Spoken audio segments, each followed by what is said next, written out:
तथा 120 बी के आरोप से बरी किया जाता है। फैजल खान इसको बोलते हैं बरी किया जाता है।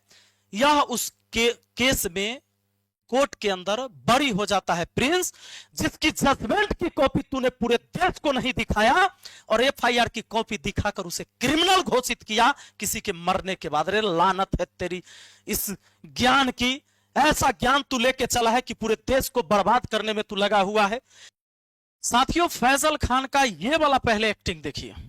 देखिए, ये बात बोलना नहीं चाहिए। ये हम कुछ एफआईआर ले आते हैं। प्रिंस के ऊपर 2 किडनैपिंग का, 3 आर्म्स एक्ट का। मृतक व्यक्ति के बारे में आप ये बातें क्यों बता रहे हो? क्योंकि उनको पुलिस दूसरे केस में भी ढूंढ रही थी। ये वो एफआईआर है जिसकी वजह से देश छोड़ के जाना पड़ा। जिसने थोड़ा और सुनिए।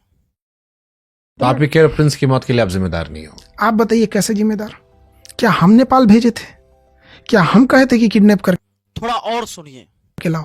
हम बोले थे कि नेपाल की शराब लाओ। हम बोले थे कि पिस्टल कमर में लेके घूमो। हम बोले थे कि किसी से रंगदारी मांगो। कैसे फैजल खान ने किसी व्यक्ति के मौत के बाद भी अपनी झूठी कहानी सुनाता है पूरे देश को।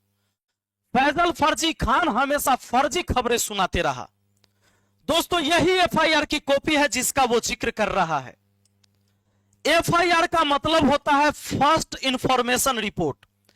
किसी भी घटना में पुलिस सबसे पहले जो चीजें लिखती है वो फर्स्ट इंफॉर्मेशन रिपोर्ट है। इस केस की सच्चाई यह है कि प्रिंस यादव उसमें एक व्यक्ति जो किसी से 23 लाख रुपया लिए हुए रहता है और 5 साल से वो लौटा नहीं रहा होता है, उस केस में प्रिंस यादव चाहता है कि इसकी मध्यस्थता करा दे। वो एक मीटिंग चलते रहती है। इसी में वह व्यक्ति जो पैसा लिए हुए रहता है उसी ने उल्टे केस किया। 2023 में यह केस जाता है। देखिए, 28/8/2023 को यह केस कोर्ट में चला जाता है और जो पैसा मांगने वाले लोग सब थे उन्हीं के ऊपर एफआईआर होती है, जिसमें प्रिंस यादव का भी नाम दिया जाता है जो मध्यस्थता कर रहा था। 28 तारीख को और 29 तारीख को, 28 तारीख को वहां पर एफआईआर होता है सोनपुर में, सारण में, जहां का वो व्यक्ति है पैसा 23 लाख लेने वाला जो लौटा नहीं रहा था। और 29 तारीख को एफआईआर होता है जहां ये मीटिंग चल रही थी एक ढाबा पर। किडनैप करके कोई ढाबा पर नहीं रखता, खाना न खिलाते रहता है। अब यहां देखिए इसने क्या गेम किया। ये केवल एफआईआर की कॉपी लेकर गया। मैंने पहले बोला एफआईआर का मतलब है फर्स्ट इंफॉर्मेशन रिपोर्ट। यह जजमेंट का पेपर नहीं है कि उस केस में जज ने फैसला क्या सुनाया। अब मैं बताता हूं। सबसे पहले जब यह केस में सभी लोग को पुलिस पकड़ के ले जाती है, जब कोर्ट में यह बहस चलती है, जज जमानत दे देते हैं, बेल पर ये लोग बाहर रहते हैं। लेकिन इसका फाइनल आ जाता है 25/2/2026 को, यानी 25 फरवरी 2026 को फाइनल जजमेंट आता है इस केस में। फैजल खान ने इसको छुपा लिया। जजमेंट की कॉपी इसने तो दिखाया ही नहीं शुभंकर मिश्रा जी को। अब यहां पर देखिए जो ऑर्डर आता है, इसको जरा आप पढ़ेंगे। मैंने इसका हिंदी अनुवाद भी कर लिया है। इसमें बताया जाता है कि ये देखिए 12 नंबर में जो जानकारी है यहां हाईलाइट है। आदेश हाईलाइट किया गया, रेखांकित जो यहां किया हुआ है। सभी गवाहों की गवाही की जांच तथा समस्त तथ्य एवं परिस्थितियों पर विचार करने के पश्चात यह अदालत पाती है कि अभियोजन पक्ष अभियुक्त पर लगाए गए आरोप को साबित करने में विफल रहा। यानी जो अपहरण का केस लगाया था वो यह साबित करने में विफल रहा और मेरी विचारित राय में अभियुक्त को संदेह का लाभ दिया जाना चाहिए। अतः अभियुक्तगण जिसका जिसका नाम था, ये सारे नाम, इसमें प्रिंस यहां छठा है, जानबूझ के इसका लास्ट में जोड़ा गया था जबरदस्ती में नाम। अब सुनिए, कहता है को अभियुक्त व्यक्तियों के विरुद्ध समुचित साक्ष्य की कमी के कारण भारतीय दंड संहिता 1860 की धारा 364A/34, 365/34 तथा 120 बी के आरोप से बरी किया जाता है। फैजल खान इसको बोलते हैं बरी किया जाता है। यह उस केस में कोर्ट के अंदर बरी हो जाता है प्रिंस, जिसकी जजमेंट की कॉपी तूने पूरे देश को नहीं दिखाया और एफआईआर की कॉपी दिखाकर उसे क्रिमिनल घोषित किया किसी के मरने के बाद। रे लानत है तेरी इस ज्ञान की। ऐसा ज्ञान तू लेके चला है कि पूरे देश को बर्बाद करने में तू लगा हुआ है। यहां पर देखिए साथियों, अब 13 नंबर 14 नंबर में कोर्ट के जजमेंट की कॉपी, 13 नंबर और 14 नंबर का क्या इसका मतलब है हिंदी में समझिए।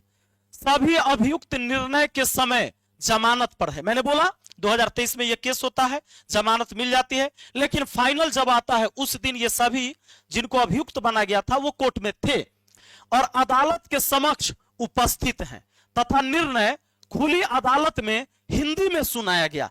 इसलिए फैजल खान हम भी हिंदी में सुना रहे तुमको। 14वां नंबर में क्या जानकारी दिया गया जजमेंट की कॉपी में? मुआवजा के बिंदु पर इस अदालत ने यह निष्कर्ष निकाला कि सूचनादाता और पीड़ित या अपहरित व्यक्ति ने यह एक शब्द भी नहीं बताया कि उसे किसने अपहरित किया। सोचो, फैजल खान जो व्यक्ति के बारे में तुम बता रहे हो जिसका अपहरण हुआ, वह कोर्ट में नहीं बताया कि हमें इसमें से किसने अपहरण किया। कितना बड़ा झूठा है रे तू। खाली एफआईआर की कॉपी लेके चल जाने से किसी के ऊपर दोष साबित हो जाता है? कोर्ट में जो फाइनल जजमेंट क्या आया, ये कॉपी तुमको ले जाने में क्या दिक्कत हो गया? जब 25 फरवरी 2026 को ही आ गया और तू तो जुलाई में गया था पॉडकास्ट में। जब तू जुलाई में जाता है, फरवरी में जजमेंट की कॉपी आ गया, ये पूरी देश से तुम छुपाया और एक मृत व्यक्ति के ऊपर भी तुमने राजनीति किया और कहता है कि मैं अब कानून का इतना जानकारी हमको हो चुका है कि अब क्लैट का एंट्रेंस एग्जाम के लिए हम बैच लेकर आ रहे हैं, सब लोग आइए, वकील बनिए, पढ़िए। रे दुर्भाग्य है। और ऐसे लोग जो आंख बंद करके तुम्हारे ऊपर भरोसा करते हैं, प्लीज आप सबसे हम इतना ही कहेंगे कि ईश्वर ने आपको आंख दिया है, आपको कान दिया है, आपको दिमाग दिया है वो इस्तेमाल करने के लिए। ईश्वर की मानसा अगर ये होती कि फैजल खान जो बोल रहा है वही सही है, भगवान आपको दिमाग नहीं देते, आपको कान नहीं देते, आपको आंख नहीं देते। फैजल खान देखकर बोल देता, आप उसको मान लेते। भगवान ने आपको आंख क्यों दिया? किसी व्यक्ति को जन्म से ही आंख नहीं दिया। ईश्वर चाहता तो आपकी आंखें उसको दे देता, लेकिन आपको दिया कि आप इस्तेमाल करें, पर आप ना। फैजल खान तो भगवान है आपके लिए, चाहे वो झूठ पर झूठ कितना भी परोस दे। 7 साल से झूठी बम की कहानी सुनाते रहा, सारे सोशल मीडिया प्लेटफॉर्म पर जा जाकर, केबीसी में, कपिल शर्मा के शो में, चाहे राज सामानी के शो में, ललन टॉप में, कहीं 7 से 8 बम, कहीं 8 से 10 बम, कहीं 3 बम, कहीं बम लगा के उड़ा दिया, कहीं बम बरसा दिया। ये सारी कहानी, इस बार भी इसकी गोली की यही कहानी थी। एक व्यक्ति का जीवन इस झगड़ा के वजह से तो चला गया। मौत कैसे हुई मुझे नहीं पता, ये जांच का विषय है। लेकिन दुर्भाग्य की बात है कि फैजल खान, तुमने सिर्फ एक कोचिंग चलाने के चक्कर में इतनी झूठे परोसी, और बम गोली तो तुम्हारे लिए आसान बात है। फिर भी इस देश का जनता अगर तुझे माफ कर रहा है तो सैल्यूट है उस जनता को भी। और बाकी शुभांकर मिश्रा जी, आप हमको कब बुला रहे हैं इस पॉडकास्ट में? फैजल खान को आपने बुलाया है, इसकी 98% बात झूठी है। मैं आपको एक चीज कहता हूं शुभांकर मिश्रा जी, आप क्वेश्चन सब मंगवा लीजिए फैजल खान से और जवाब हमसे लीजिए, लेकिन पॉडकास्ट में बुलवाइए। तमाम दर्शकों से हम आग्रह करेंगे कि शुभांकर मिश्रा जी के वीडियो में जाकर जरूर कमेंट में लिखिएगा कि विपिन सर को एक बार पॉडकास्ट में बुलवाइए। प्लीज आप सबसे आग्रह है, इस बिहार को बचाइए, इस देश को बचाइए इतना बड़ा फर्जी से, जिसने सिर्फ झूठी कहानी आज तक बनाया है। और इससे ज्यादा मैं सबूत आपको क्या दूं?